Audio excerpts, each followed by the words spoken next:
Allez, on démarre. Allez, viens t'asseoir à l'éveil. Ok, alors déjà, bravo Alison. Je sais pas si j'aurais dû me mettre en bout de table, peut-être ça aurait été plus simple. Alors viens, viens, c'est mieux, je préfère. Mais rien, tu parles Je m'assois pas sur ça. Je t'amène la chaise ici, peut-être qu'ils sont pour que tout le monde entende. Ouais, de quoi au milieu? Oui, ici. Ah, ici? Non, bah, alors viens. Non, pas du tout. Non, mais tu me mets, je m'assois pas sur ça, je peux pas m'asseoir sur ça. Non, je suis très bien ici. Non, je te promets. Comme ça, non, mais je vais m'étaler là, je vais m'endormir là-bas. Sur un canapé. Allez, super. Alors, d'abord, je voudrais remercier Alison, on peut l'applaudir. Bravo Alison et bravo Mégane. C'est pas Sandy. Bravo Mégane. Et bravo tata mamie. Ouais, tata mamie. Et bravo mamie. Bravo mamie. Alison, toi tu veux maigrir Mamie Léa. c'est ça? Voilà. Alors attends, c'est Sandy qui t'avait contacté, C'est Sandy, toi, elle. Sandy de C'est pas Crayona. Sandy, ma cousine. C'est ça, je me disais parce que je me Pas rappelle. du tout Sandy. Et c'est pour ça que je me dis c'est pas cette Sandy là, c'est toi, d'accord. C'est alors je te remets. Ouais, la vente à Crayona, je me rappelle. Ok, alors on va faire d'abord, on a dit après on le fera après. C'est les Louis Nishmat Moshe Ben Lisa Bezrat Hashem. Voilà que, comme on dit que c'est Neshama, grâce à ce cours-là, elle fait que monter les malas. Et que Bezrat Hashem, tu puisses ouvrir ta maison que pour des smachot et des collectorats Bezrat Hashem. Et alors j'ai un La prochaine dans ta maison. Amen. Amen. Amen. J'ai un dernier Léonie Schmat à faire. Oui, la maman de ta maman qui est partie. C'est Carole. Alors attends. Carole Ben Sarah, mais quoi? Carole Sarah. Carole Sarah, Bat quelque chose, je sais. Rachel. Bien sûr. Shanaba Déborah. Shanaba Deborah et Rifoua Shirema, il y a une dame qui est en train de se faire opérer, qui n'hérite Batimirim Bezrat Hashem, que tout se passe pour le mieux. Et une refoua chez les mains pour mon fils, définitif, à Darnef. Amen. Amen. Bezrat Hashem.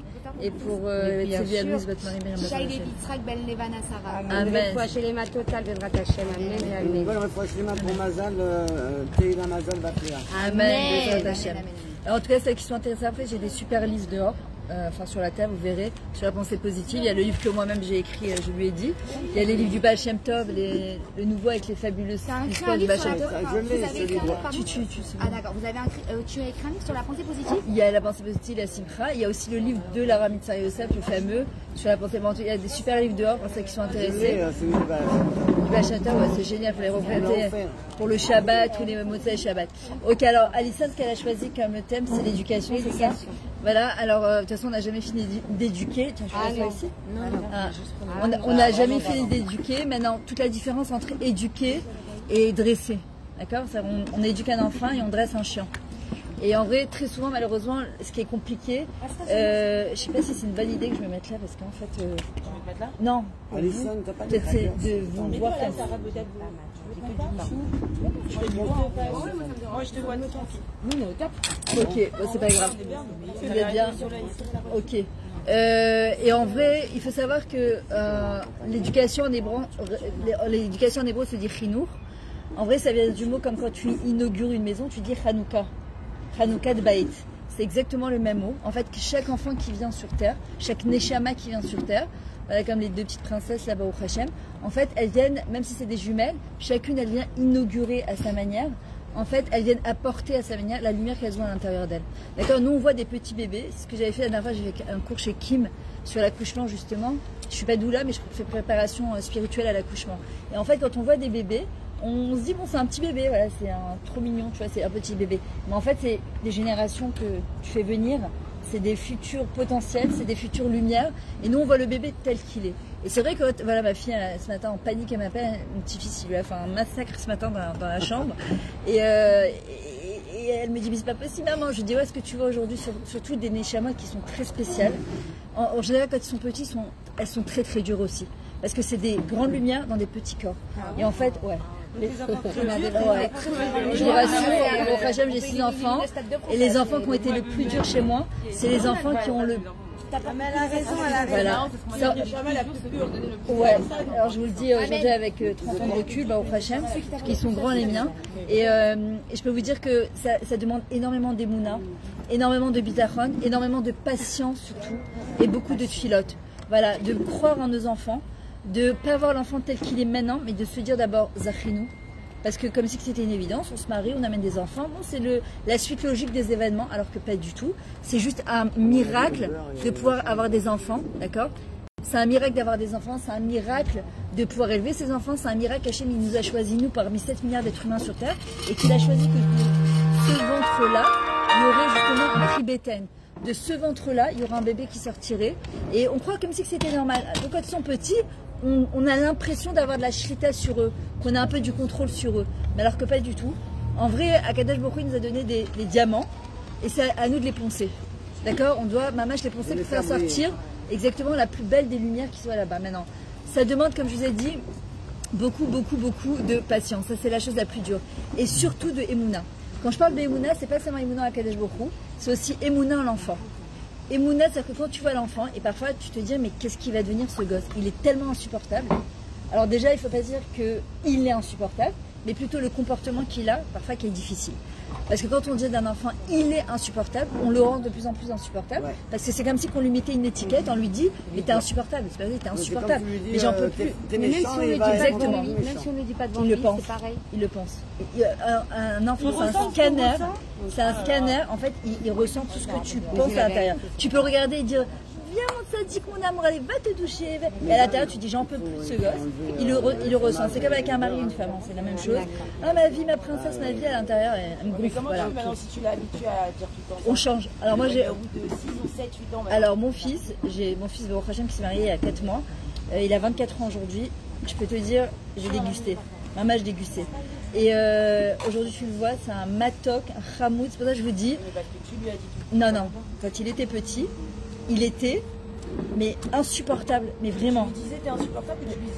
D'ailleurs, j'ai grandi, j'ai changé, Baruch Hashem. Mais je disais, t'es insupportable, j'en peux plus. Et je disais, mais qu'est-ce que j'ai fait? Tout est rattrapable. Le Rabbi Nachman, il dit, Kozman Shaner Dolek, Efshar Letaken. Tant que la lumière elle est encore allumée, on peut toujours tout réparer. Ah ouais? Il n'y a pas d'âge? Je dirais pas quel rabbin, qui est assez important dans l'éducation, qui m'a dit que ça m'a choqué. Entre 0 et 6 ans? À 5 ans, on a perdu l'enfant. Non, mais c'est horrible. Mais je sais, c'est ce qu'il disait le psychologue, entre 0 et 6 ans. Et si je te disais qui, tu aurais choqué. Non, mais on va pas faire la chose. Non, ouais. C'est pour dire que c'est une source sûre, c'est pas n'importe qui me l'a dit. C'est une tête d'éducation. Alors regarde, moi ma chita à moi, c'est que Rabbi Nachman, c'est lui qui le dit, que Enshum Yush Balam Klal, que le désespoir n'existe pas, et que l'homme échané, si on s'est trompé, de toutes les manières on se trompera et on se trompera encore. Et je vais te dire, la meilleure des éducations, c'est qu'un enfant qui te voit changer, que tu as fait des erreurs et que tu vas te rattraper. C'est la meilleure éducation que tu peux donner parce que tu as un exemple vivant de ça. Et on fait tous des erreurs, c'est évident, on ne peut pas ne pas faire des erreurs, surtout avec les aînés, on veut tellement bien faire qu'on fait n'importe quoi parfois. On leur donne trop de responsabilités. Voilà, on veut le top pour eux, mais on croit que parfois c'est ça qui est le top pour eux, donc on fait un peu n'importe quoi. Et moi je peux vous dire que même si on s'est trompé, moi, mon gosse, je leur disais parfois qu'est-ce que j'ai fait au bon Dieu pour avoir un enfant comme ça. J'étais tellement gentille avec mes parents. On te dit, c'est Avot, c'est la banim.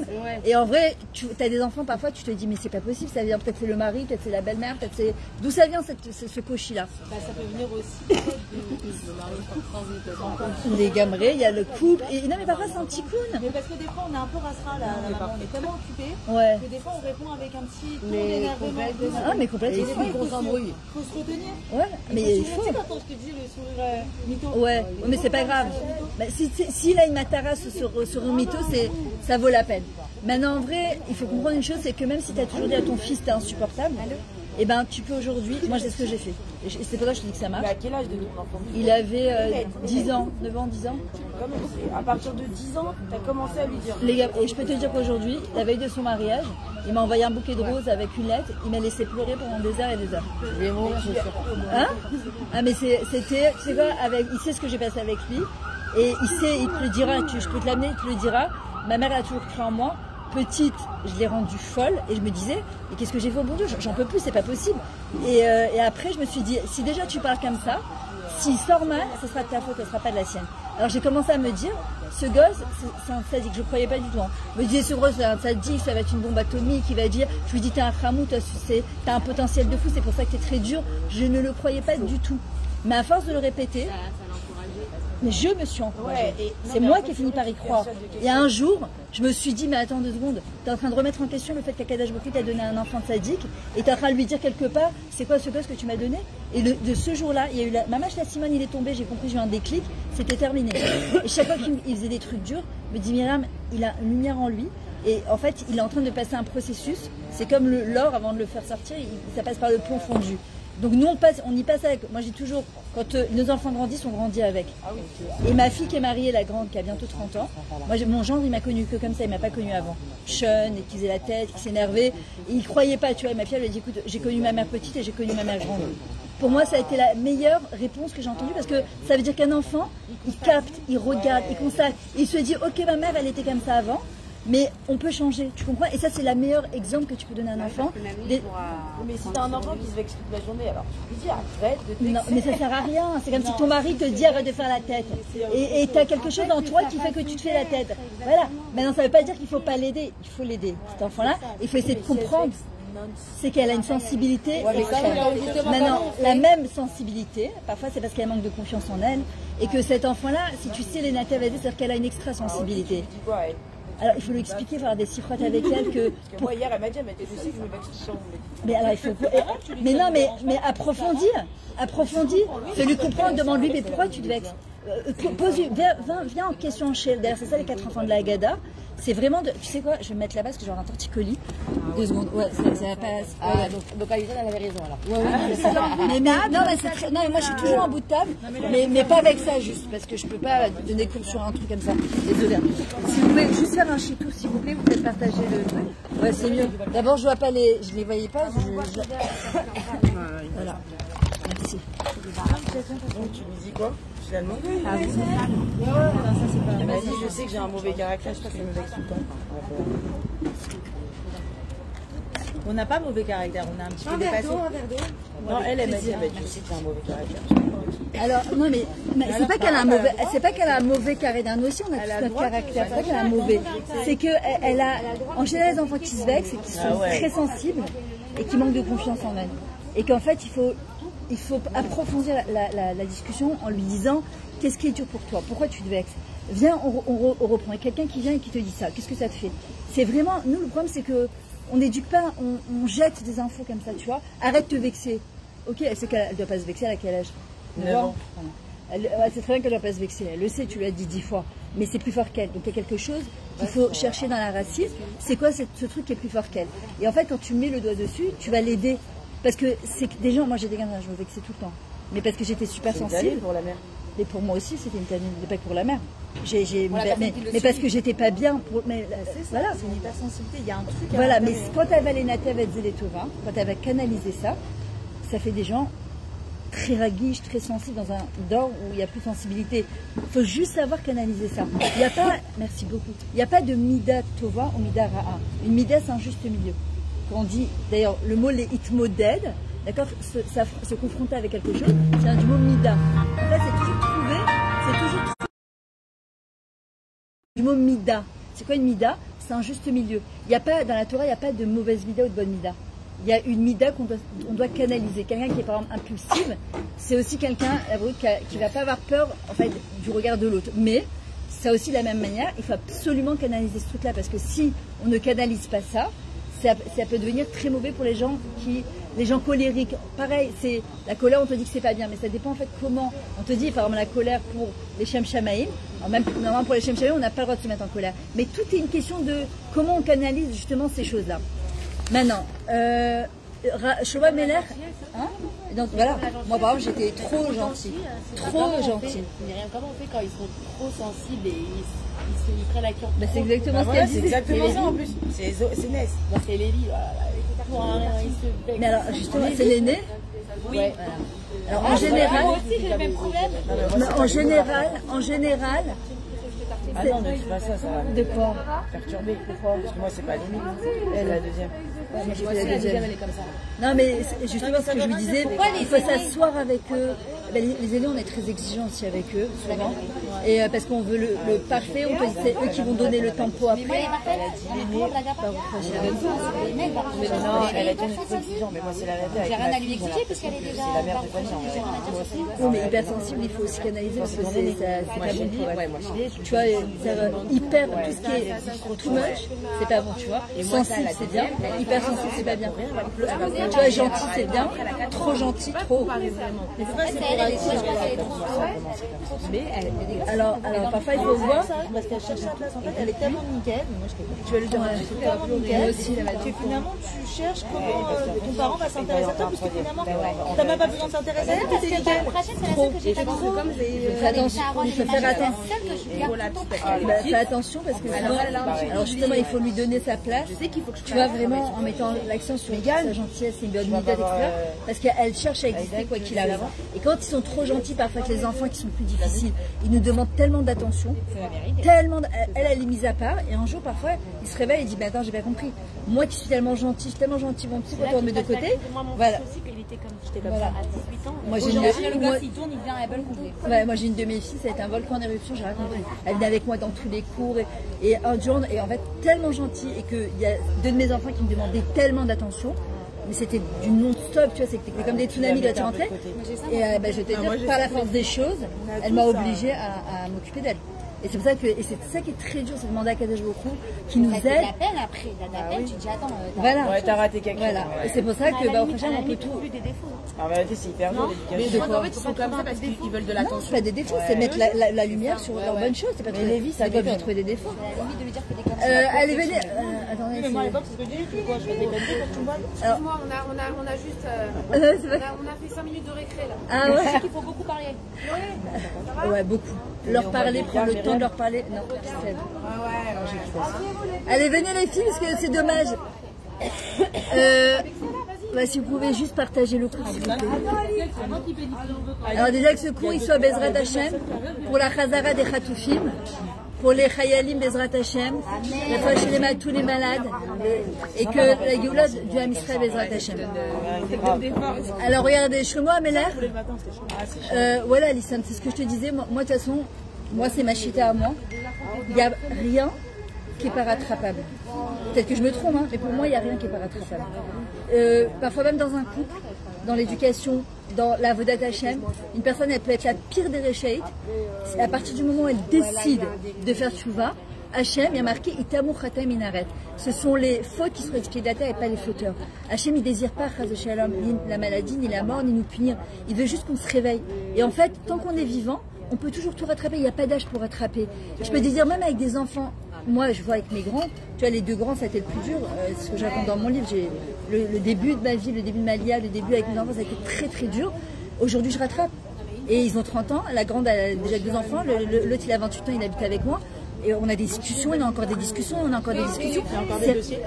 Mais il n'y a pas de, tu vois, et on rattrape. D'accord, parce qu'on peut même détruire une personne à 30 ans, donc tu peux penser. Ah, mais les gamins, on peut aussi, et tu vois, des trucs que par exemple, Stam, j'avais normalement un cours organisé le 14, la fille elle répond plus. Mes filles elles m'ont dit, tu veux pas venir avec nous, il y a une grosse soirée organisée avec le Daniel Grenberg à Tel Aviv, une méga messiba pour les femmes. J'ai pris ma cartisse avec elle, c'est qu'avec mes filles et mes nièces, tu vois. C'est un truc de gens qui m'ont dit, maman viens, et puis elles savent que je suis hyper occupée. Et je serais mal, alors qu'elles savent que je suis toujours à droite, à gauche, j'en ai 3 qui sont mariés, je les vois pas. Je prends ce temps-là, tu vois, parce que c'est des petits moments, mais les enfants, ils savent très bien, ils n'ont pas besoin de moments en long terme. C'est des moments de qualité. C'est comme avec un mari, une femme. Voilà, il n'y a pas de, c'est pas des moments, c'est pas dans la quantité, c'est dans la qualité. Shlomo Ameler, il nous dit un truc qui est super important. Les filles, attends, elles sont en train de faire leur live là. Les filles, elles demandent votre attention. Ouais, ça c'est bon. Ouais, bien sûr. Il y a tout, il y a sur les Chagim, il y a sur mon parcours. Il y a un livre. J'étais en train d'écrire le deuxième, il s'est tout fait ça à Hanouka, Baruch Hashem. Ouais, vraiment. Ah, mais vraiment. Alors, une autre chose aussi, Shlomo Ameler. Tu cherches ça?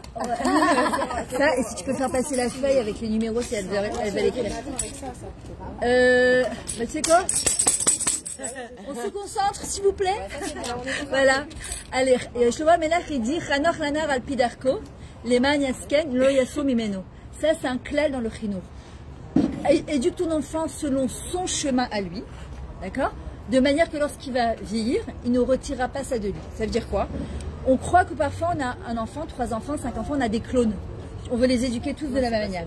Et c'est la chose la plus dure, c'est de trouver en fait le potentiel de chaque enfant et le chemin qui correspond à chaque enfant. Moi j'ai au Hachem 6 enfants et chacun, ils ont fait une scolarité différente en fonction de leur capacité. J'en ai un par exemple qui est très intellect et très fort en informatique, l'autre il est très manuel.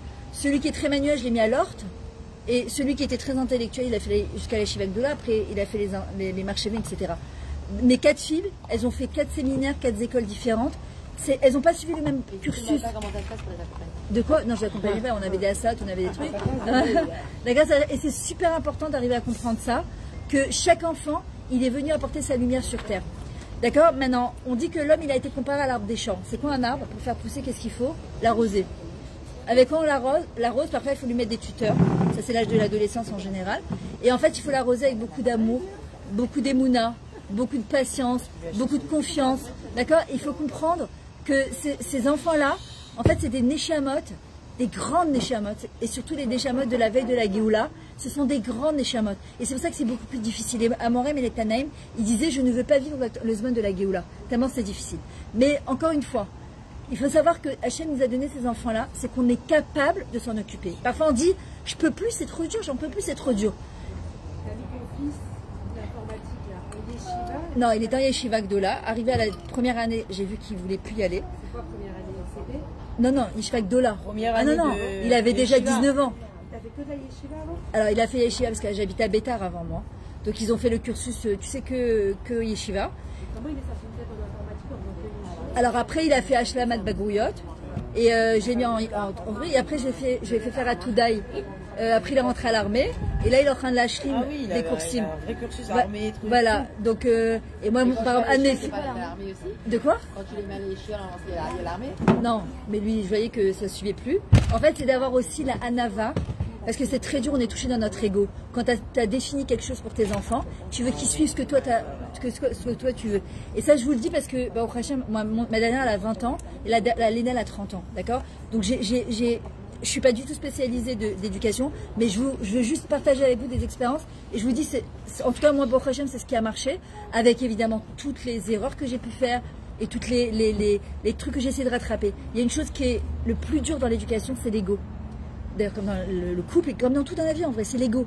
D'ailleurs, quand la frachatra, c'est quoi? Quand la patelle gonfle, d'accord? C'est moi et moi et moi. Quand elle dit, moi, mon fils, il apprend là et ma fille, elle apprend là. Moi, par exemple, mon fils qui a 24 ans, je l'ai mis à l'ordre.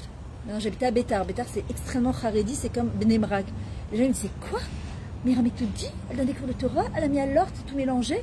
Et je leur disais, et alors je vais les mettre dans une yeshiva, il va faire fermer toutes les yeshivotes de tout Israël. Ça sert à quoi? Il tenait pas en place, ça servait à rien. Il était renvoyé tous les 3 mois. Il fallait que je change jusqu'à ce que j'ai trouvé au Hachem. Je me suis dit, tu sais que j'ai envoyé à Kfar Zetim dans une pnimia de folie à Tibériade. Il n'y a rien qui faisait. Jusqu'à que Baruch Hashem m'a conseillé l'orte de Jérusalem. C'était une très bonne misguerette. Ouais, bien sûr. Non, ici, il y en a partout, là. Ça s'appelle l'orte, toi? Ouais, il y a Nathalie, mais c'est pas ça fait 30 ans que je suis là, moi, au Hachem. Il n'y a pas de France. Parce que pour moi, l'orte, c'est automatiquement. Et je me rappelle que quand. années là-bas. Je me rappelle que quand j'ai mis mon fils à l'orte, les gens ils m'ont dit quoi? Tu le mets à l'orte, ton fils est mélangé, les filles, les garçons? Je leur ai dit ouais, mais il a besoin d'abord d'une misguerette pédagogique. Qu'on le tienne d'abord. Hein? À quel moment tu te dis c'est le man de changer? Non, c'est ça, un enfant il va te dire forcément par la maturité, par manque d'expérience parce que ça reste un enfant. Je veux pas aller à l'école, moi j'ai envie de faire ça. Forcément il veut ce qu'il a pas. Ouais, barreau. À quel moment tu te dis voilà c'est bon. Je vais lâcher. C'est sérieux, je suis en train de mourir, je vais mettre dans l'autre voie, tu vois. Ouais. La voiture de mon mari est pas la mienne. Bon, déjà, il faut beaucoup approfondir. Parce que les enfants, parfois, ils pensent savoir ce qu'ils veulent. Mais en fait, ils ne savent pas ce qu'ils veulent. À quel âge? Alors déjà, l'adolescence, aujourd'hui, elle commence à 9-10 ans et pas à 12-13 ans. Comme à l'époque. 9-10 ans, l'adolescence, ça va pas, non? Ah si, ah bah si, je peux vous dire C'est vrai que ça commence à si, 9-10 ans. Merci. Si, mais bon, c'est pas l'adolescence qu'on a connue en faisant 9-10 ans, c'est pas 12-13 ans, 9-10 ans l'adolescence. Ça commence à 9 Ouais, mais après, t'as Non mais allô, maintenant je te crois, parce que je crois qu'ils sont tous adolescents. c'est parce que c'est la nouvelle génération. ça dépend comment, ça n'a rien à voir. Tu t'es oublié. Non, mais c'est aussi, il faut arriver à comprendre une chose, c'est que avec les réseaux et avec tout ça, ils sont. Alors voilà, mais même le monde, il fait que l'enfant, il est très banal. Parfois, il faut l'amener faire un petit coup pour voir exactement ce qui se passe. C'est très individuel, tu vois. Et moi, c'est pour ça que par exemple, mon fils, quand j'ai vu que ça passait pas, je l'ai amené à l'ordre. Il avait 16 ans. Entre... Et encore, la génération de ton enfant, c'est pas la génération de nos enfants. Ah, les gamins. Ah, mais les gamins. Ouais, j'ai mon fils, il a 11 ans, il a téléphone portable, il a... Voilà, c'est ça. Encore... Je pense pas que ça a à voir avec le téléphone portable. Moi, je pense vraiment que c'est une la personnalité. c'est pas un reproche. C'est la personnalité de l'enfant aussi. Il y a la personnalité de l'enfant. En fait, il y a plein de... Nous, à l'époque, on allait dans un café, on était contents. Il y a plein de données extérieures en fait. C'est pas pour ça que je dis, chaque enfant, c'est selon son chemin à lui, parce que parfois, nous on veut, moi, combien de fois j'ai entendu des mères qui me disent, moi je le rends dans cette école, maintenant le gosse il n'arrive pas du tout, il n'a pas le niveau non plus, mais pour que quand on lui pose la question, c'est que ton fils il apprend, elle dit, ah moi mon fils il apprend dans telle yeshiva ou dans telle école, et la petite elle est en train de se perdre, ou le petit il est en train de se perdre, tu vois. Et en fait c'est vraiment, et moi j'ai vu que mon fils par exemple, il était très manuel, donc je l'ai rentré à l'ordre, il a appris la voiture, la mécanique, etc. Et en fait il est tombé là-bas. Donc il est rentré là-bas sans kippa, sans titique, les boucles d'oreilles, la totale, tu vois. Et je me rappelle qu'un jour, il est tombé sur un prof, Choser Béchéla. C'est un ancien Bachor Yeshiva qui était Choser Béchéla. Et chaque fois qu'il a tout abandonné, il remettait en question Dieu. Et chaque fois qu'il avait des discussions avec mon fils, voilà, je sais pas si tu imagines, et chaque fois il venait et il lui disait Dieu il n'existe pas, Dieu il n'existe pas. Et mon fils, il y avait un truc, par Hachem, il y a deux choses que je vais vous... C'est un prof, excuse-moi. Ouais. Mais c'était à l'Orte, c'est pas religieux, c'est pas une école religieuse. C'est-à-dire c'est un mec qui était par Yeshiva, qui a tout la voilà. Jusqu'à sa émouna. Jusqu'à remettre en question où il est Dieu. Il n'a pas le droit de faire ça. Pourquoi il fait ça à un enfant? Ah, mais les gambrés. Maintenant, Baruch Hashem, ce qui l'a aidé, c'est que mon fils, il y a un truc. Moi, je l'ai toujours appris à mes enfants. Il n'avait jamais remis en cause l'existence de Dieu. Voilà. Il y a un truc, il faut. Non, mais par contre, non, ce qui est très important, d'apprendre à nos enfants. Et les filles, écoutez ça parce que c'est très important. Et il faut qu'elles se concentrent. Regardez, écoutez ce que les mères. Non, mais c'est pour vous. Regardez, il y a deux choses que le Rav Arush il dit, faut retransmettre à un enfant, c'est super important. C'est la reconnaissance, la karatatov, parce qu'ils sont super gâtés pourris les gosses. Et quoi qu'ils reçoivent un concombre, qu'ils reçoivent une viennoiserie, qui reçoivent une pizza, qu'on les amène ici à la mer ou qu'ils les amènent dans un hôtel, apprendre à dire Toda. Ça c'est le Béaba, la Kir Toda. Mais de Hachem, merci Hachem, merci papa, merci maman. Toujours. Et deuxième chose qu'il faut dire, c'est le Kesher avec Hachem. Moi j'ai toujours dit à mes enfants, même si tu te retrouves dans un Moadon, Laïla Chaz Shalom à Tel Aviv, en train de Hachem, il est toujours là. Hachem il t'aime, Hachem il est avec toi. Toujours. Et ça c'est super important. C'est pour ça que j'ai appelé ce livre, je lui ai dit pour toi Hachem mon meilleur ami. C'est-à-dire que l'homme échané qui on est, parce que même nous parfois on fait des avérotes, et parfois on se dit ouais, au point où j'en suis. Non, Hachem il est là, Hachem il nous aime, Hachem il est proche de nous, Hachem il veut que ce qu'il y a de bien pour nous. Et moi je sais que ce qui a aidé mon fils d'ailleurs, c'est que touche pas à mon pote. Alors, il peut faire toutes les bêtises de la terre, mais il y a un truc qu'il ne faut pas toucher à Dieu, jamais. Et son prof, quand il était au Khosa Béchéla, il arrêtait pas de lui dire ouais, mais Dieu n'existe pas, mais c'est n'importe quoi. Mon fils, elle a tellement énervé, il lui a dit tu parles pas d'Hachem. Il lui a dit, et t'en parles tellement que soi-disant que tu n'y crois pas, mais en vrai qu'au fond de toi, ça te fait quelque chose. Il est revenu à l'école avec ses boucles d'oreilles, qui patiti pour embêter son prof. Et c'est comme ça qu'il a fait tchouva. Vous comprenez, ça veut dire que parfois. Donc en fin de compte, son prof, ça a été un kélim. Hachem, il a plein de kélim. Et son prof, il est revenu à la tchouva? Je sais pas. Elle est moussag. Mais justement, le truc, c'est quoi? C'est de comprendre aussi une chose dans l'éducation. qu'est-ce qui est très dur dans l'éducation? Il a un grand mérite, son prof, en réalité. Ah, mais c'est un bon pied, ouais. Il a un grand mérite. Ouais. C'est grâce Parce à qu'en lui. fin de compte, par ses paroles, lui, l'autre, il a été en Et ça aussi, il a son mérite sur cette terre, même s'il n'est pas. On ne sait pas qui est notre chali. Ah, mais voilà, alors aussi un point très important, dans l'éducation des enfants, parfois on aimerait que nos enfants, ils fassent ce que nous on leur dit. Qu'ils fassent tes chouvas comme nous on leur dit. Ouais, mais faut comprendre comment ça arrivé. Des enfants, tu leur dis, t'écoutes pas. Veshinantan levanecha, vedibartam bam, beshiftecha, bevetecha, le matin, le coucher, le truc. Et tu leur répètes, et le gosse, ça rentre ici. Et qu'est-ce que tu dis? Et ça sort de là-bas. Pas du tout. Ça rentre ici, et c'est métaftef. Ça pénètre les hâtes, la zechoder. Comme il a dit Rabbi Akiva, va'amaim shachaku avanim. L'eau, elle finit par transpercer la pierre. Et un jour, le gosse, il arrive, il dit, waouh, maman, j'ai entendu un truc aujourd'hui de folie. Et c'est le truc que tu lui répètes depuis 30 ans. Tu dis, t'es sérieux là? C'est moi qui te le dis depuis des années. L'ego. Moi, je me rappelle, je disais, ouais, c'est pas possible. Je donne des cours de Torah partout et mes propres enfants, c'est dur. Et les gens, ils te disaient, au lieu de donner des cours de Torah, va t'occuper de tes gosses. Hyper sympa, ouais. Mais c'est pas grave, au Hachem. Mais c'est pas grave. Et en vrai, un jour, j'ai compris que, ce qui est important, c'est qu'il soit proche de toi. De la manière dont ça va arriver, qu'est-ce que c'est important que ça vienne de moi ou de quelqu'un d'autre? Si je veux que ça vienne que de moi, c'est que de l'ego. Donc c'est pas pour Hachem et c'est pas pour l'enfant qui devienne, mais c'est parce que moi je veux dire, t'as vu mes enfants comme ils sont bien sortis, je les ai bien éduqués, et ben au Hachem j'ai réussi. Faux et archi faux. Ce qui est important, c'est toujours de prier qu'ils ont des bonnes amies, qu'ils ont des bons profs. Parfois tu vas les mettre dans une école pour ta copine, elle va te dire l'école, elle est magnifique. Et pour ton fils ou ta fille, ça va être une catastrophe. Priez pour que le tsevet de l'école soit bien, que la directrice, qu'avoir des bonnes amies ou des bons amis, que la prof, parfois, elle, ça se peut qu'elle ne supporte pas ton fils ou ta fille, et c'est une cata aussi. Alors en vrai, c'est toujours. Mais complètement. Si ton enfant il adore l'école, mais toi tu ne supportes pas. Que quoi? Par exemple, ma fille elle adore son école. Et si ta fille elle est bien, et alors? C'est ça quand on a un Pizarco. Peut-être ta fille elle a une grande échama, et elle s'identifie à ce monde-là. Toi, parce que toi ça te remet en question, et toi t'as pas envie de te plier à l'heure. Oui, mais je sais, moi je les ai mis dans tous les vérités. On est d'accord, mais c'est pas, on n'a pas grandi comme ça, mais c'est pas grave. Mais c'est pas grave, si ta fille elle est bien. Le principal, c'est que ta fille elle soit bien là où elle est. On a grandi sans téléphone. Amen. On a grandi sans téléphone, on a fait des ménages à la maison encore. Mais les parents parlent. T'as compris? Aujourd'hui, le tour. Mais d'abord, ce matin, je me dis, oui, mais regarde aujourd'hui comment ta fille elle sort dans la rue. Nous, ta peur, c'est la passe au téléphone. Nous, à l'époque, nos parents, on on était bien avec nous. On a banadé pendant 3 heures de temps, on est comme ça. Maintenant, on doit aussi apprendre. Je me rappelle quand j'ai 2 garçons, ils ont entre 10 et 12 ans.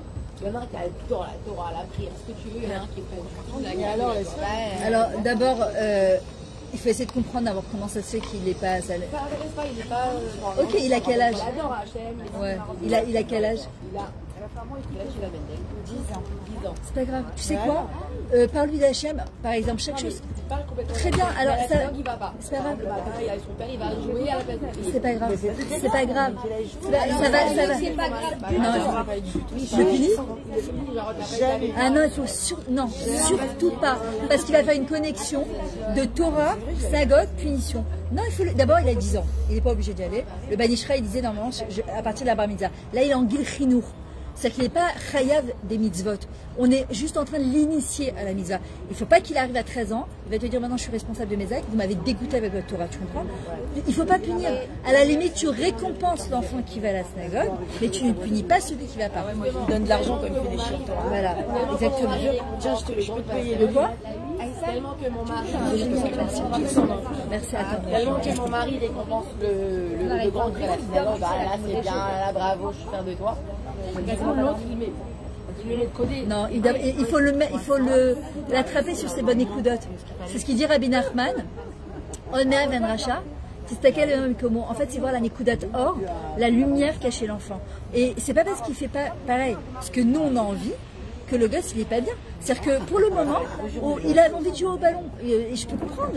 L'autre, au Hachem, il a peut-être une échama différente.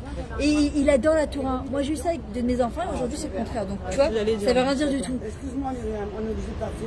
Ok, d'accord. Récupérer la voiture, on a fait. Ok, d'accord, ça marche. Batsara, en tout cas, des bonnes nouvelles, Bezrat Hachem. T'as le marque-page aussi sur la table. Mais il est où lui? Ah, mais tu peux prendre celui-là. Il y en a là-bas sur la table. Il y a les marque-pages, tu peux prendre. Qui a sorti à ça. Il est là, juste là, il y a tous les livres sur la petite table. Il y a un marque-page jaune comme ça. C'est ton livre? Ah, tu l'as récupéré parce que je l'ai Ouais, ouais, je l'ai marqué. Ouais, je vois. Ouais. Bah, se rappeler aussi, on doit voir loin avec nos enfants. Très souvent, on voit à court terme. En fait, on doit voir loin. On apprend de Rivka, par exemple, quand elle a eu Yaakov et Esav. Yaakov, elle était super fière de lui. Et comment tu t'appelles Michou. Alors, écoute ça, parce que Yaakov et Esav, Rivka, elle était super fière de son fils Yaakov. Et par contre, elle avait un peu honte de son fils Esav. Quand on lui demandait, il est où Yaakov? Elle disait, Yoshev Ohalim. Il étudie la Torah, Saint Sadiq. Et par contre, quand on disait, oui, Esav, il est dans les champs, il est en train de... celui qui a les poils, là, qui ressemble à rien, tu vois. Pourtant, Esav, il avait la même tête que Yaakov. Au niveau de Tanit Chacham, Atzoum. Alors, c'est un des midrash. Ben, ça reste quand même un bel Adam Rivka. C'est-à-dire que, justement, elle avait déjà déduit du fait que quand il était dans le ventre, quand elle s'approchait d'un truc d'Avodah Zara, il bougeait. Et que quand elle s'approchait d'une bête à Knesset, c'était Yaakov qui bougeait. Oui, parce que c'est Rivka. On fait attention à ce qu'on dit. Mais est-ce que le fait depuis dans le ventre, le fait d'avoir senti cette différence, est-ce que ça n'a pas impacté? Certainement que oui, certainement, parce qu'elle disait il y a un tzadik, il y a un rachat, tu comprends? Et c'est pour ça qu'il faut faire attention, parce qu'on donne des étiquettes. Et il y a un midrash qui dit que si Rivka, pourquoi Esav, la tête d'Esav, elle a été enterrée à la Marata Marpella, à côté de Yitzhak, alors que son corps, ça va? Alors que son corps, il a été enterré ailleurs. Pourquoi? Parce que justement, la tête de Esav, elle était comme celle de Yaakov. Au niveau, il était énorme au niveau de sa Torah. Sauf que quoi? Sauf que comme elle ne l'encourageait pas suffisamment, alors il a fini par devenir le chasseur. Tu comprends? Et en fait, des fois, tu sais, quand tu es fatigué le soir, Emouna. On doit avoir de la Emouna. C'est un des midrash. Mais oui, mais l'Omeshani, elle reste quand même un être humain. On apprend des avots, justement. Justement, c'est que parfois, tu as des enfants. C'est exactement le contraire. Il y a des fois des enfants que tu vas avoir. Tu as l'impression qu'ils ne sont pas sadiques du tout et qu'ils te font plein de bêtises. Et parfois, il y en a qui c'est des sadikim. Et en fait, parfois, ça fait le contraire avec le temps. Donc, en vrai, de la. Ah ouais. Non, vraiment. Et en vrai, il faut comprendre que on doit être capable de voir très très loin. Parce que c'est vrai. On doit être capable de voir très loin. Ah, parce que pour nous, c'est chansons. Regarde, je le sais pas. Et tu vois, ça tu vois, je te dis. Alors, une autre chose, les filles, juste 30 secondes. Une autre chose qui est très importante, il y a marqué Lo alecha ligmor et amelacha el ha'maaseh. Le résultat final, et ça c'est aussi une question d'humilité, il n'est pas entre nos mains. C'est Hachem qui décide. Tu peux faire ce que tu veux, tu peux éduquer tes enfants comme tu as envie. Bessach hakol, c'est Hachem qui choisit et qui décide comment l'enfant il deviendra. C'est pas nous. Et ça c'est très dur, parfois tu dis ouais, j'ai fait tchouva, j'ai fait mon aliyah, j'ai fait mes enfants dans des misguerettes de Torah, et je comprends pas pourquoi il est comme ci, il est comme ça. C'est Akadosh Baruch Hu qui choisit et qui décide. Nous, on les élève et après, si le résultat... On doit faire le maximum. On doit faire le maximum. Après, jeter le dossier entre les mains de Hachem. On n'est que des kélim pour recevoir ces neshamot. Ce ne sont pas nos enfants, ce sont ses enfants à lui. Et il nous a choisi pour nous mettre ces neshamot à l'intérieur de nous. Et justement, quand l'ego il se mêle à l'intérieur, c'est ça qui fait des dégâts. Mais je comprends pas, ça aurait dû être, je comprends pas pourquoi.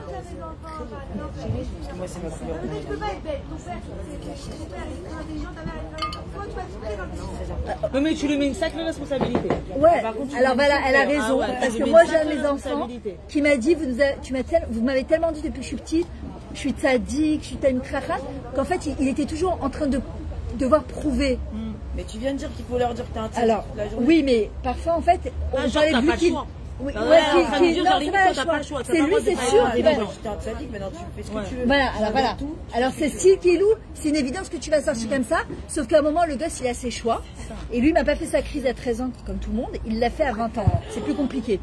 À 20 ans, c'est beaucoup plus compliqué qu'à 13 ans, c'est normal. Tu passes le relais à sa femme ou à son mari. Hein. Voilà, donc ouais mais c'est plus compliqué de faire une crise à 20 ans qu'à 10 ans. Voilà, parce que... Tu t'y attends pas en fait, tu Voilà. vas faire un kiff avec Non, mais surtout, au bout d'un moment, ça y est, t'as envie de profiter de ton mari, t'as fait grandir les gosses, ça y est. Ah ouais, t'as même déjà une crise d'avant. Une autre chose, la fin ne justifie pas les moyens. C'est pas parce que j'ai décidé que mon fils ou ma fille, elle irait dans tel derrière ou quoi, que ça me donne le droit de me comporter avec eux ou avec elle exactement comme j'ai envie. Comme je vous ai dit tout à l'heure, le chinour, ça vient du mot Hanouka, comme Hanouka de Baït. Chaque enfant, il est venu inaugurer quelque chose dans ce monde. Il est venu apporter quelque chose dans ce monde. D'ailleurs, un enfant, comment ça se dit? Tinok. C'est les mêmes lettres que Tikkun.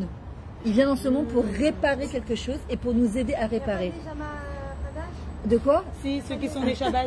Il y en a Ceux qui sont des Shabbats. il y en a qui disent après. Parce que moi, mon fils est né Shabbat, est-ce qu'on m'avait dit, le Rav m'avait dit ça. Non mais le Méchané, même si c'est pas même si Neshama Khadash, il est venu apporter quand même quelque chose au monde. Tu comprends, c'est pas maintenant le Tinok, ça devient un Yeled, un enfant. À partir de 2 ans comme ça devient un enfant. Un enfant Yeled, ça vient du mot Leholid, faire naître, et c'est nous qui le faisons naître. Il y a marqué une des clalas que Chavel a reçue, c'est quoi? Be'etzer Tolid Banim. C'est quoi? Echat Matsevet, ton enfant, Tolid Oto. Comment tu le façonnes? Tu le feras naître. D'accord? Donc, quoi, dans la souffrance, tu le feras grandir, etc. Non, c'est comment je vois mon enfant. Si je suis Ma'amina que cet enfant, ça va être Bezrat Hashem, quelqu'un de bien, alors je vais l'aider à devenir quelqu'un de bien. Ensuite, ce Yeled-là, il a un potentiel à faire naître. Ce Yeled, il devient un Nahar. C'est quoi le Nahar? C'est l'âge de l'adolescence. C'est quoi le mot Nahar? Le mot les Itnaer. Il est secoué entre l'enfance et l'âge adulte. Il sait pas, et ça, c'est l'âge le plus difficile. C'est l'âge le plus difficile parce que tu es là, tu es en train de te demander mais comment je fais, mais comment.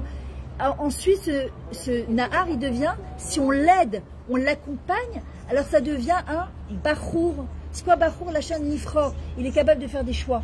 Et un enfant, c'est ça notre rôle de parent, c'est l'aider à faire des vrais choix, à se connecter à lui-même. C'est toi qui lui donnes les bases. C'est ce que je te dis. On doit. Jusqu'à quel âge c'est qu'on donne les bases? Mais tu sais, même, bah oui, mais même quand il sera marié, hein, tu l'éduqueras avec sa femme.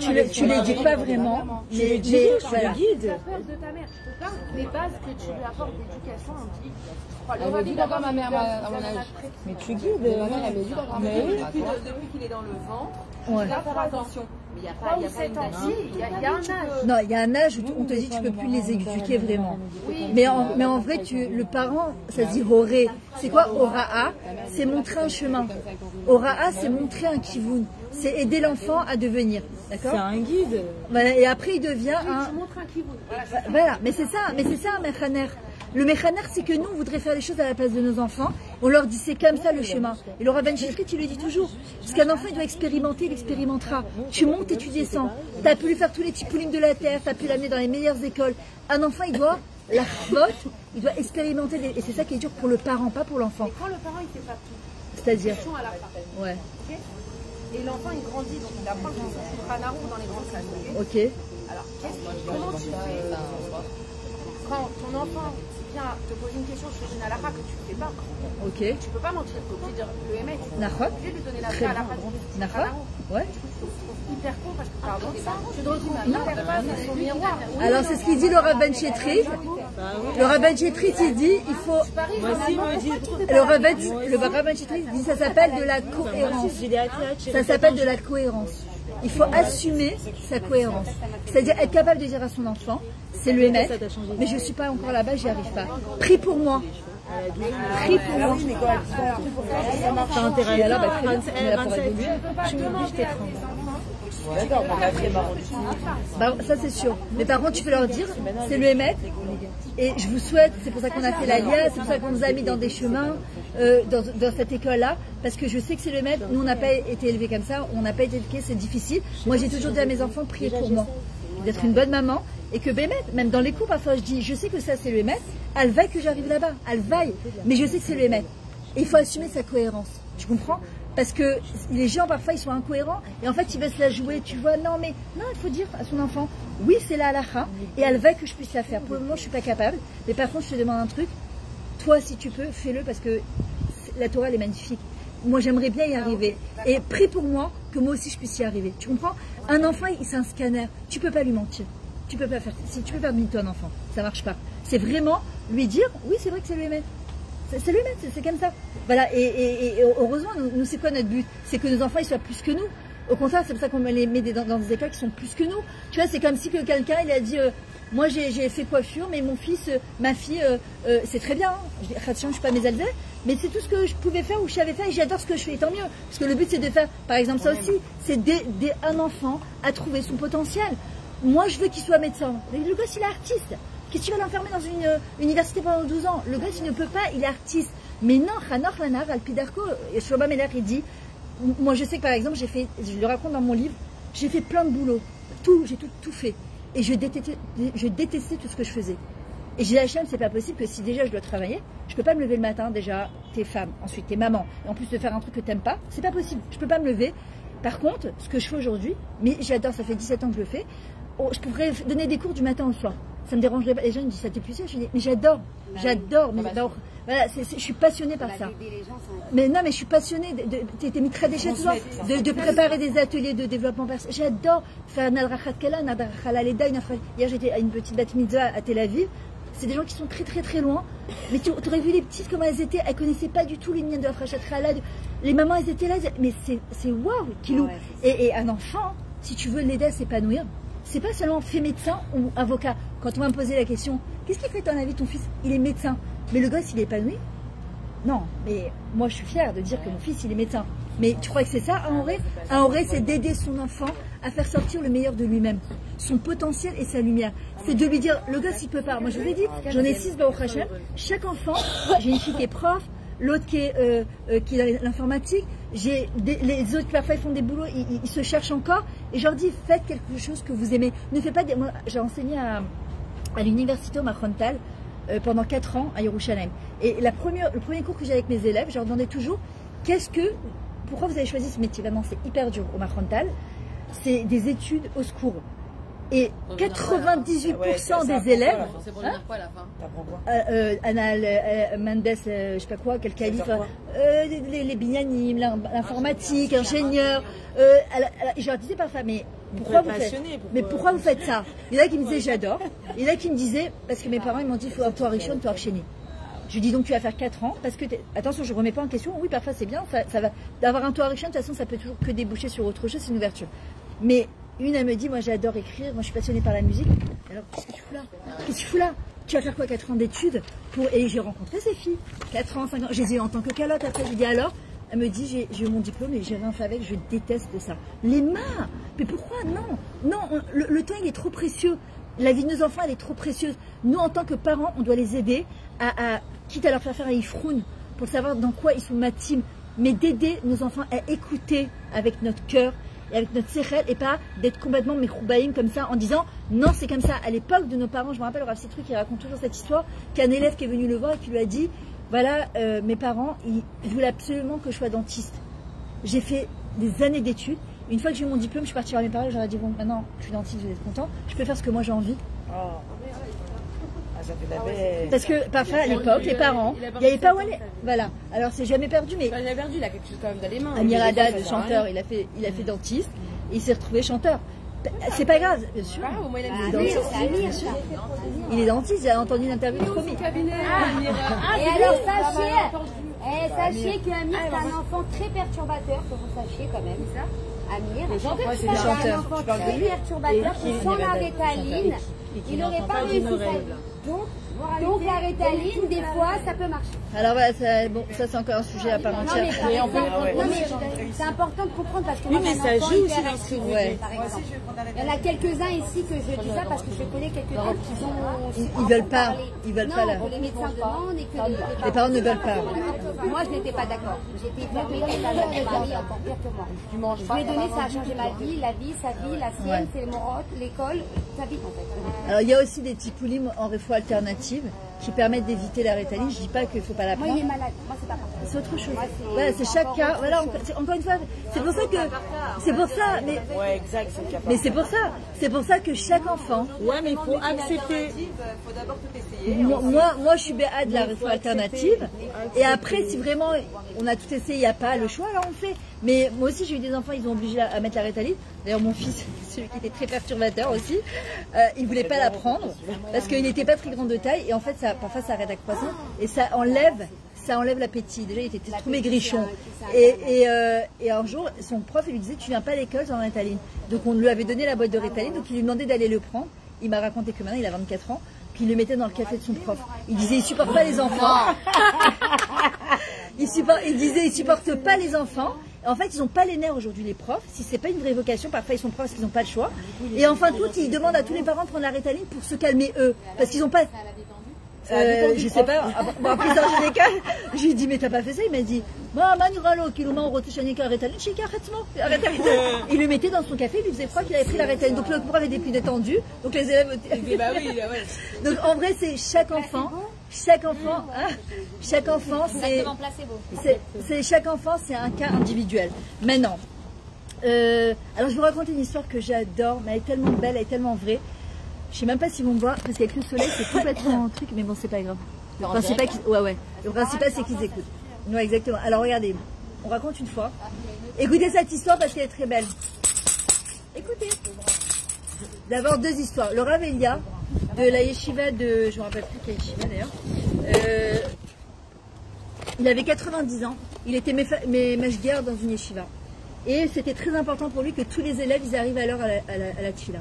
Et un jour, donc il arrive et il voit qu'un enfant, un des élèves, il rentre par la fenêtre parce qu'il avait peur de se faire engueuler parce qu'il est arrivé en retard. Le Rav Elia, il n'a rien dit, il s'est terminé la tfila. Et tous les élèves, ils partaient, ils disaient Boker Tavara. Il attrape l'élève comme ça, 90 ans. Il dit, si tu savais combien je t'aime, je te mettrais une claque. Parce que tu crois que je t'ai pas vu rentrer? Il lui dit, allez, va. En vrai, très important de dire à ses enfants, même quand on les punit, si tu savais combien je t'aime, tu sais combien je t'aime, et c'est pour ça que je suis obligée de te mettre des limites. Je te punis. Je te mets. Tu l'es mort? Ouais, je l'ai passé des émissions, genre. Ah, par amour? Ouais, bah oui. Ah oui, moi aussi. Alors quoi, par. Je sais pas, hein, elle disait, aujourd'hui, j'entends. La punition, elle est morte. J'ai besoin de. C'est grave. De quoi? Moi, je l'ai mort. Oui, oui. Je l'ai peint. Non, j'entends tout le temps. Dis-moi, je la prends par ses cheveux. Attends, elle a je t'aime à la folie, mais je suis énervée contre toi. Il a fait, mais c'est ça qu'il faut dire. C'est je t'aime à la folie, mais sache que je suis quand même très contrariée parce que par ton comportement, pas par toi. Par ton comportement, pas par toi. Je suis pas déçue de toi. Il n'y a pas pire pour un enfant de sentir que ses parents ils sont déçus. Mais je suis très déçue du comportement que tu as eu. Mais c'est parce que je t'aime très fort que je suis obligée de te mettre des limites. Et ça, c'est. Ah oui. Jamais de dire à un enfant. Et ben s'excuser en disant, regarde, je reprends ce que j'ai dit. Je suis désolée. C'est pas ce que je voulais dire. Je voulais dire que c'est ton comportement qui m'a déçue. Moi, personnellement, j'ai aucun problème à venir voir mes enfants, à venir m'excuser, si je me suis trompée, tu vois. Ouais, bien sûr.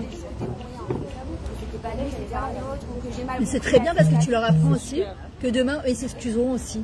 Il y a aussi par la voix haute quand par exemple, écoutez les filles, quand par exemple, vous en pouvez plus. Il y a un gosse qui vous rend folle.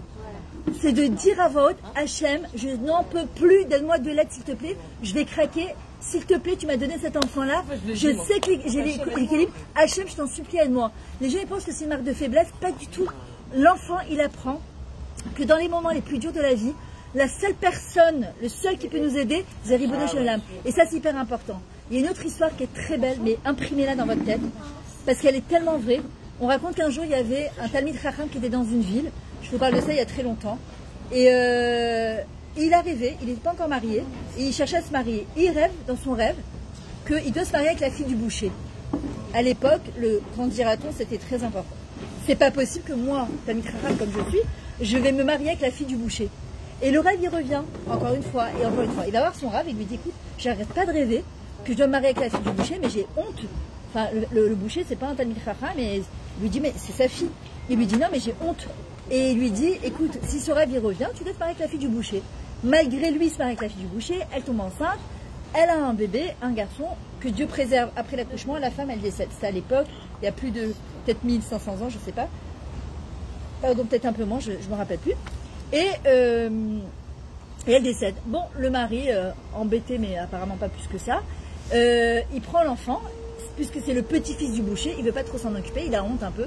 Il veut pas garder en fait de kécher avec ça. Et il donne au boucher, mais le boucher, il n'a pas le temps de s'en occuper, c'est son petit-fils. Donc qu'est-ce qu'il fait? Le gosse, il grandit un peu ballotté à droite, à gauche, un peu, c'est du n'importe comment. Et un jour, le gosse, il est arrivé à l'âge de 13 ans, il en a marre, il quitte la ville. Et il passe d'une synagogue à l'autre, il dort sur les bancs de la synagogue, il mange les restes des trucs. Puis un jour, il y a un rave d'une synagogue qui le remarque. Et lui dit, qu'est-ce que tu fais là, mon fils? Il lui raconte son histoire. Il a tellement de la peine, il le prend sous son aile, il lui dit, viens chez moi, je vais m'occuper de toi. Et il commence à étudier avec lui, et il voit que le gosse, mais un gaon, il a une tête, c'est un vrai gaon. Il est là, il dit, mais t'inquiète pas, je vais m'occuper de toi. À l'âge de 18 ans, à l'époque, c'est Mitachat la Choupa. Donc à 18 ans, il lui dit, mon fils, il faut que tu trouves à te marier. Mais moi, je peux pas, je suis pas ton père. Il faut que tu retournes vers ton père. Mais qu'est-ce que tu vas faire? Tu vas retourner dans ta ville natale. Je vais te donner une lettre de Hamlatsa. Et tu vas rien dire. Vendredi soir, fais-toi inviter là où tu vas. Et le samedi midi, tu vas donner la lettre au Rav de la Keila, qui est ton père. Et pour qu'il te laisse faire une dracha. Certainement que les gens vont être impressionnés par toi. Et ils vont vouloir te présenter une de leurs filles. Et c'est ce qui se passe. Donc le Rav de la Keila invite ce jeune homme à la maison. Toute la Souda, il est en Vartora avec lui. Et il dit, mais c'est quoi ce gars homme? C'est quoi ce gars? C'est son fils? Non, pas du tout. Et il lui dit, à la fin, il lui dit, écoute, viens, je veux te parler. J'ai une proposition pour toi.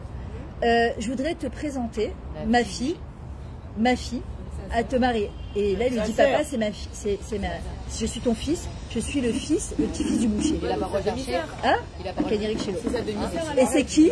Il a pas recherché. Non, non. Et c'est qui? C'est le Rambam. Le père, ce garçon, c'est devenu le Rambam.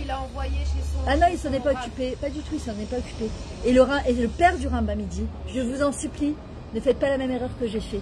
On ne voit parfois les enfants que de manière extérieure, petit, mais on ne sait pas, voilà, le potentiel de l'enfant. Il dit, si j'avais su que mon fils deviendrait le Rambam, j'ai pas eu le scout moi de l'élever. C'est le Rav qui a pris la... Hein?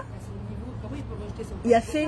Parfois, quelqu'un peut être un Chacham, mais l'ego, la Torah, ça peut être Sam Mavet et Sam Chaim. C'est-à-dire que si tu t'en sers pour toi, ça devient Sam Mavet. C'est-à-dire que c'est contre toi, parce que en fait, c'est je suis Talmid Chacham, j'étudie, je. Sam Chaim, c'est que je comprends que la Torah, elle est juste là pour me faire changer, pour me faire devenir, pour me faire travailler sur mes midotes.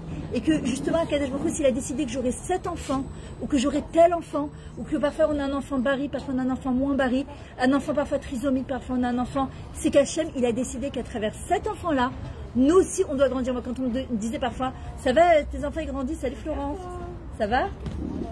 Ouais, bien. T'es toute belle, hein? Ça va, t'es belle comme ça? Il fait beau sur cette terrasse. Ça va? Ouais, toi. Et en fait, de comprendre que cet enfant-là, en fait, il est... Hachem me l'a donné, c'est que j'ai tous les kélim pour m'en occuper. Et en vrai, une des choses qui est le plus important, c'est toujours de prier. Prier. Et demander à... Moi, je sais que depuis qu'ils sont nés, mes enfants, je fais les télim qui correspondent à leur âge. Par exemple, si le gosse, voilà, il vient de naître, les 2 petites jumelles, elles viennent de naître, tu fais le télim Echad. Quand elles ont 1 an, tu fais le télim Bet. Le 3 est toujours de demander à Hachem, j'ai une fille là que je fais la chinour chez la Yeladib, que je sois une bonne maman. Jusqu'à aujourd'hui. Hein. Je vais vous raconter un truc qui m'est arrivé. Ma fille, elle a 30 ans, bientôt. Elle est mariée, elle a 2 enfants. Et donc, à tour de rôle, ils viennent le Shabbat à la maison. D'accord? Baruch Hashem, j'en ai 4 mariés. Et j'ai 2 avec des enfants. Le 3e, Bezrat Hashem, qui doit accoucher ce mois, si Dieu veut, Bécha Tova. Et donc, ils sont venus à la maison. Maintenant, ce qui se passe, c'est que moi, le Shabbat matin, je donne cours à la synagogue de mon mari. Ce qu'il y a, c'est que c'est des Shabbatot d'hiver. Et donc, les Shabbatot d'hiver, ils sont très courts. Donc, va à la synagogue, j'ai une demi-heure de marche, reviens, reste là-bas la tefila, le cours, etc. Tu vois, il est déjà 12h30, 1h, on se met à table. Shabbat, il sort à 5h, elle repart, elle habite à Efrat. Elle peut pas rester, elle est prof, elle est obligée de rentrer. Donc, tu as 24 heures avec tes enfants. Et en fait, tu sais pas, tu es partagé entre le fait que tu donnes cours à la synagogue de manière cavoie et tes enfants qui viennent. Tu vois, elle me dit quoi, tu pars, maman? Et tu as toujours ce truc de culpabilité, tu sais pas quoi faire. Et donc, il y a un mois, elle est venue à la maison. Et j'étais hyper contente parce qu'il y a des fois, ils viennent tous ensemble, donc tu profites de personne. Et là, elle est venue toute seule. Je lui dis, le kiff et tout ça, très sympa. Là, le matin, ça faisait 2 semaines que j'allais pas, j'avais le dos coincé. Après, bref, et je lui dis, écoute, ils m'attendent, chérie, les filles. Vraiment, je fais un aller-retour, etc. Mais l'aller-retour, en vrai, à l'aller-retour, je rentrais, il était midi et demi. Sauf qu'entre-temps, il était super beau, elle a pris ma fille la dernière, ils sont partis se balader, ils sont revenus, il était 1h30. Et moi, j'étais hyper frustrée en vrai, parce que je voulais me balader avec elle l'après-midi, parler avec elle, et en fin de compte, bah, tu te mets à table, elle s'endort sur le canapé, Shabbat il est terminé, il part. Et une frustration, mais en même temps culpabilité, enfin, c'était un mélange d'émotions. Et donc j'étais à la table, je lui dis ouais, je suis dégoûtée, je pensais que vous allez être là quand je... Elle me dit maman, qu'est-ce que tu veux, je dis pas là, t'es à la synagogue, je comprends que t'as un cours à donner et c'est normal, etc. Mais je suis à Natania, j'ai pas envie, c'est un Shabbat. Alors sur le moment, tout Shabbat j'étais très mal. Hein. Jusqu'à Motzei Shabbat, j'étais pas bien, je réfléchissais, je me disais, mais qu'est-ce qu'il y a de faire en vrai, parce que t'as le cours avec les femmes et t'as tes enfants sur un plateau. Le chesed il est où? Et en vrai, les enfants oui, mais, ok, mais il y a des fois, c'est très compliqué. Alors tu fais les deux. Alors, Shabbat, alors, voilà, mais alors justement, c'est qu'ils viennent pas tous les Shabbats. Et là, je me suis dit, et je me suis dit, au début, j'étais pas bien, et après, je me suis dit, ok, tire une conclusion de ça. Souvent, on reste dans la culpabilité, en train de se dire, oh, je peux pas revenir en arrière. Et donc, je me suis dit, à partir de maintenant, quand elles viennent à la maison, je sais que c'est super important pour elles que je reste avec elles. Donc, c'est vrai que je donne cours quasiment tous les jours. Et ben, celles qui veulent du Shabbat assister, quand elles sont pas là, je vais. Quand elles sont, par exemple, ce Shabbat, elles sont pas là, j'ai mon fils, mais mon fils va à la synagogue. Donc, eh ben, je vais à la synagogue. Et quand elles sont là, j'y vais pas. Donc, je me suis dit, au lieu de rester à la culpabilité, apprends de ça. Mes filles, les deux, Maria, sont venues donc il y a 2 semaines, Shabbat à la maison. Je leur ai pas dit, j'aurais dit, bon, écoutez les filles, j'ai décidé que ce matin, je reste avec vous, je vais pas à la synagogue. Elles me regardent, elles m'ont fait, oh, wow, tu nous as fait tous les Shabbats, merci beaucoup. Quoi, tu prends le petit déjeuner avec nous? Tu sais quoi, j'ai regardé, elle dit, tu sais pas comment on attend ça impatiemment. Et tu te dis, waouh, en fait, tu te rends pas compte parfois, l'enfant il va même pas l'exprimer, comment c'est important, comment c'est important de passer ce temps-là. Je me dis, le recette, il commence par chez soi en fin de compte. Et donc, je suis restée avec elle, j'aurais fait préparation à l'accouchement parce que les deux, elles sont un mois d'écart. Et elle me dit, bah, elle veut pas les ateliers, je veux que tu nous fasses à nous directement. On a passé toute la matinée, on a fait le petit déjeuner détente, etc. Et c'est vrai que les femmes, elles m'ont dit quoi, tu donnes plus quoi à la synagogue? J'ai dit si, je vais continuer, mais ça dépend des Shabbatot. J'ai dit au moins les Shabbatot d'hiver. Et en fait, c'est hyper important de qu'est-ce que ton kol pnimi il te dit, qu'est-ce qui est la l'intuition d'une maman, elle ne trompe jamais. Et là, j'ai décidé, j'ai dit à mon mari, regarde, comme les filles elles viennent, c'est fini, je vais pas à la synagogue, je reste avec elles. Je peux pas, je les vois pas sinon. Les Shabbatot d'été, j'en sais rien encore, mais j'ai dit au moins les Shabbatot d'hiver. Une autre chose, elles m'ont demandé, elles étaient les 3 à une sedna, un développement personnel de bitachon atzmi, ava atzmi, etc. Et ma fille m'a dit, maman, elle a demandé la prof, est-ce que tu peux nous donner 3 points positifs ou 4 points positifs que tu vois sur... Donc, je l'ai fait. Donc, je l'ai fait pour les 2 autres aussi. Elles m'ont dit, d'où tu sais? Je dis, elle m'a dit, donc j'étais à toi aussi.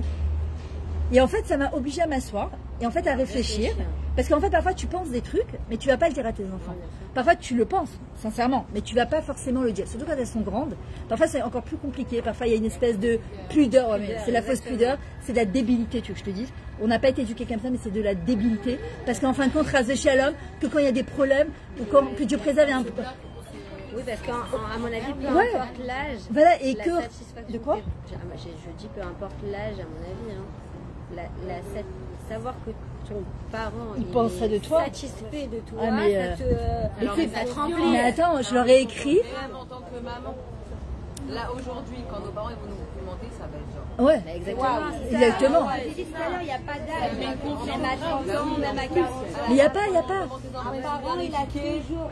Ouais, mais oui, mais parce que c'est un achat. C'est un achat. Et en fait, mes filles, j'aurais marqué chacune. Qu'est-ce que je pensais d'elles? Ouais, d'accord. Mais non, j'aurais fait par WhatsApp. J'aurais dit voilà ce que je pense de vous. Et ma fille m'a dit, tu penses vraiment ça de moi? J'ai dit bah oui. Elle m'a dit ouais, tu m'as fait ma journée, mais je pensais pas. C'est des trucs. Moi, mes enfants, quand ils étaient petits, je leur marquais toujours des mots dans leur sandwich. Et quand ils étaient mchol le matin, je leur faisais une petite blague. Une fois, ma fille s'est fait renvoyer d'ailleurs, parce que elle était morte de rire. Et la prof, elle lui dit pourquoi tu rigoles? Elle lui dit ma mère, elle m'a écrit un truc marrant. Bon, la prof est pas très fut non plus. D'accord, au lieu de voir le mot que je lui ai écrit, elle a renvoyé des. Ouais, tu te perturbes le cours. Bon, ils font pas parfois n'importe quoi. Je sais pas s'ils sont en train de manger, perturbe le cours. Non, mais exactement. Elle lui dit arrête de rire. Mais en fait, non, elle avait sorti en fait. Elle a lu le mot pendant le cours et c'était un truc assez marrant. Elle a pris un fou rire, mais bon, même, vas-y, lis le mot que je lui ai écrit, n'importe quoi. Tu vois, mais bon, c'est pas grave, c'est des. C'est sympa aussi de faire ça. Moi, je fais ça entre frères et sœurs. Voilà.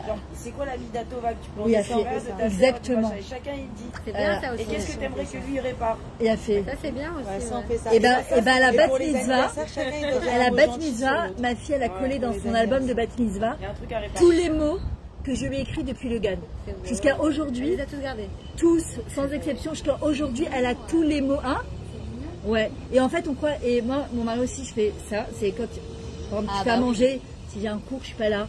Ou par exemple, tu lui prépares un truc.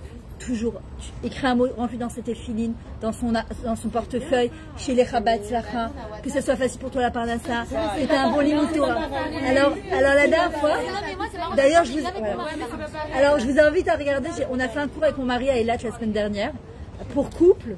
D'ailleurs, si ça vous intéresse, on fait cours en couple pour couple. C'est mon mari et moi, en même temps, avec les hommes et les femmes, en interaction. C'était hyper sympa. C'est quand, ouais, c'est où? Je l'ai fait à Eilat la semaine dernière. On peut l'organiser. On peut l'organiser dans une de maisons de chez nous. Ouais, par exemple, quelqu'un il dit voilà, parce que les femmes elles disent toujours les femmes elles vont au cours, les hommes ils vont pas. Et donc avec mon mari, on a fait rarement des cours sur le couple lui-même. Donc on a fait sur la communication. Et à la fin du cours, j'aurais dit voilà, on va faire un exercice. Des quoi? C'est les amours. Non mais ça langage de l'amour, ouais. Ah ouais, parce qu'il suffit que tu réponds mal à la question. Je sais pas pourquoi il fait ça. Vas-y, attends, voilà, elle veut pas partir. Ah ouais, mais c'est un problème, on a rendez-vous. Et en vrai, à la fin du coup, j'aurais dit voilà, on va faire un exercice.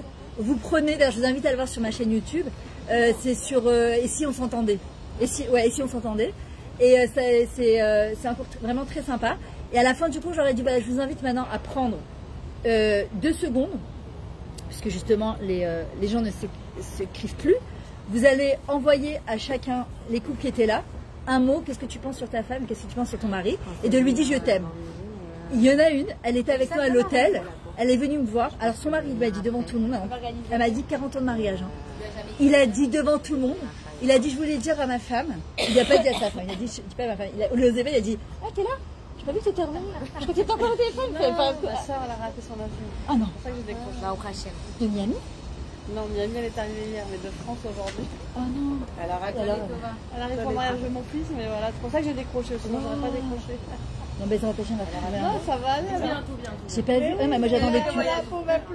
J'attendais que tu attendes pas. Je pensais qu'elle était dans l'avion, je vois qu'elle m'appelle, je suis obligée de décrocher. Ah, mais j'ai même pas vu, excuse-moi. Ah, et donc,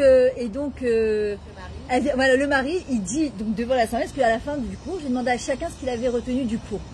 Et le mari, il dit, moi je voulais dire à ma femme, mais il ne va pas dire je voulais te dire. Il dit, je voulais dire à ma femme combien elle a des midotes exceptionnelles. La femme, elle regarde comme ça. Et en fait, elle vient me voir le lendemain, donc à la salle à manger de l'hôtel, et elle vient me voir, elle me dit, il faut que je te dise quelque chose. Si j'ai fait ces vacances avec Charles Ben Guigui, c'était organisé, mais si je suis venue dans ce voyage-là, elle m'a dit, je savais même pas qu'il y avait un cours organisé, parce que je l'ai fait au Beth Menachem de Eilat, c'était pas à l'hôtel. Elle m'a dit, c'est la première fois en 40 ans de mariage qu'il me dit ça. Je sais pas si vous imaginez. Et pourquoi, moi je me rappelle, je terminerai avec ça, parce que Florence elle arrivait, et je terminerai avec ça. Hyper important, c'est que malheureusement, moi je me rappelle que j'avais lu le livre de la rabbinite Young Grace, Esther Young Grace, où elle racontait dans Un amour engagé, quand les Twin Towers elles sont tombées, les gens étaient encore sous les décombres et ils disaient je t'ai peut-être pas assez dit, mais sache que je t'aime et que je t'aimais. Et je me dis pourquoi il faut attendre. Une fois j'étais au Espèce que Dieu préserve l'enterrement du mari d'une amie à moi, et les gens y parlaient, elle me regarde en pleurs, elle me dit mais j'ai l'impression que je connaissais pas mon mari en fait. On doit prendre le temps de connaître nos maris. La da'at est à Baal, la da'at est à Hachem, la kir. Prendre le temps de connaître ses enfants. De quoi? Peut-être que tu as des maris ou des femmes qui ne montrent pas leur Il y a fait. Mais nous, notre travail de Ezer Kenegdo, justement, c'est de mettre le panas, en fait, de la lampe de poche sur les bonnes trounotes de nos maris et de nos enfants. Bon, encore faut-il le faire avec nous-mêmes, d'être un peu plus bienveillante, parce que parfois on n'est pas assez bienveillante envers soi-même. Et donc on ne peut pas être bienveillant aussi avec les autres, parce qu'on est toujours dans la recherche de ce qui ne va pas. Et donc c'est super important de voir, de demander à Hachem de voir le or caché nos enfants, de voir la lumière cachée nos enfants, de prendre la lampe de poche et de justement parfois savoir fermer un œil et de se dire qu'est-ce qu'il y a de bien chez cet enfant. Il y a plein de choses, et de lui dire et de lui répéter et de lui marquer et de le récompenser. Comme il disait le Rambam, toujours dire à un enfant de le récompenser avec de l'argent, des bonbons ou des cadeaux. De l'argent, des bonbons. Ah, c'est le Rambam, ma chérie. Moi, Pourquoi l'argent? Alors, attention, ça dépend quel âge. Pas tout le temps, de temps en temps. Moi, À partir de quel âge? de quoi? Écoute, moi, depuis le plus petit âge où parfois ils sont en âge de pouvoir aller avec toi à la macolette, moi par exemple, je leur faisais une coupa, mes enfants, ils l'utilisaient pas. On mettait une fois par mois, Rosh Chodesh, on va avec eux, on allait choisir un truc. Tu vois, voilà. Et c'est leur argent, mais avec nous. Voilà. C'est pas parce que c'est pas il va à ma collègue. Il va à l'école et lui donner ah non, non, je parle pas de ça, pas du tout. Je leur achetais un panier avec plein de cadeaux, des trucs, tu sais, $1 là, ils étaient petits, et ils avaient le droit de choisir un cadeau. C'est au lieu de mettre l'accent sur la punition, sur les enfants qui se comportent pas bien, au contraire, c'est de prendre les enfants qui se comportent bien. Voilà, je vais terminer avec ça. Moi, ma fille, par exemple, une fois à un Pessah, elle m'a aidée, mais plus que tout le monde. À un Pessah, on achète à tous des habits, des chaussures, etc. pour la fête. Maintenant, les autres, ils avaient beaucoup moins aidé. Maintenant, je ne vais pas enlever le cadeau de la fête aux enfants qui n'ont pas beaucoup aidé. Je leur ai acheté, mais celle qui a aidé, je lui ai acheté le triple. Ah, d'accord. Et les autres qui m'ont dit, mais je ne comprends pas. Je lui ai dit, bah, vous avez reçu parce que c'est les Chagim, et c'est normal que vous avez des nouveaux habits. Par contre, Sarah, elle m'a tellement aidée. Et j'ai rien demandé de par elle-même, ma gueule à yoter. Tu vois, c'est-à-dire que tu donnes envie à un enfant, la prochaine fois, qu'il y ait d'aïlo pour lui dans sa tête, d'aider maman et d'aider papa. On est obligé de les motiver, les gosses. Nous aussi, on n'est pas motivés. Ton mari te dit, allez, viens un truc, allez, on va aller la semaine prochaine. Ça te motive pas? C'est comme ça, on a besoin de motivation. Voilà, alors avant de commencer à Prachat-Chala, je vais laisser la parole 10 minutes à Florence, qui vient de l'association. Voilà. Et celles qui sont intéressées, j'ai des super livres. Il y a les livres de Raphaël Vita sur la paracha, il y a toute la série. Et le fils du Rav Pinto, il dit que étudier ces livres tous les jours 10 minutes, c'est une bracha pour la parnassa. Il y a aussi le livre du Chavetz Chaim, le livre sur la Doune Kavsroud, mais dans notre cœur. J'ai des livres sur la pensée positive et j'ai mon livre à moi que j'ai écrit.